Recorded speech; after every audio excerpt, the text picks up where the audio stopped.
ఇంట్లోనే ఉండి వర్క్ చేసుకుందాం. లైక్ ఇంట్లోనే పాపని చూసుకుంటా అనుకోని టైమ్‌లో నేను సెర్చ్ చేశాను ఆన్‌లైన్‌లో. హ్మ్. ఆన్‌లైన్‌లో సెర్చ్ చేసినప్పుడు మనకు తెలిసిందే కదా! మేము ఆన్‌లైన్‌లో ఏది నమ్మాలో, ఏది నమ్మకూడదో అవును. తెలీదు. సో, హ్మ్. అలాంటి టైమ్‌లో నాకు ఎస్‌వి జోష్న గారు సో, తన ద్వారా స్కార్వీ కోసం తెలిసిందనమాట. సో, హ్మ్. తను నాకు ఒకటే చెప్పారు. ఒక 3 పాయింట్స్ అయితే చెప్పారు. ఒకటి స్కార్వీలో అయితే తెలుగులో ఉంటే కంప్లీట్‌గా ట్రైనింగ్స్ అన్ని హ్మ్. సపోర్టివ్ సిస్టమ్ బావుంటది. మీరేదైనా స్కిల్ నేర్చుకుంటే ఫ్రీలాన్సింగ్ ప్రాజెక్ట్ ఇక్కడే ఇస్తారు. సో, అది ఆ 3 నచ్చి నేను ఎన్‌రోల్ అయితే అయ్యాను మ్యామ్.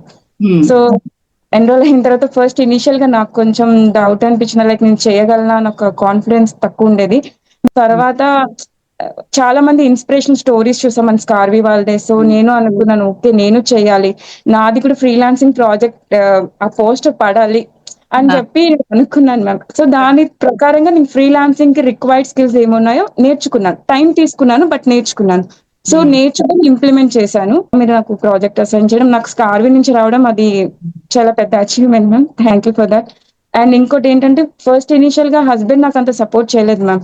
హ్మ్. తర్వాత తనే చూసారు. ఈ వర్క్ చేయడం చూసి, మీరు మాట్లాడడం చూసి, ఈ వర్క్ చేసినాక తనకర్థమైంది. సో, ఆ! తనే ఇప్పుడు ఎంకరేజ్ చేస్తున్నారు. ఈవెన్ తను కంటెంట్ ఇవ్వడం కూడా తనే ఇస్తారు. ఇలా మాట్లాడు, ఇలా చెయ్యి అని చెప్పేంత వరకొచ్చింది మ్యామ్. సీరియస్‌గా మా హస్బెండ్ కూడా దీంట్లో నాకు చాలా సపోర్టివ్‌గా ఉన్నారు మ్యామ్.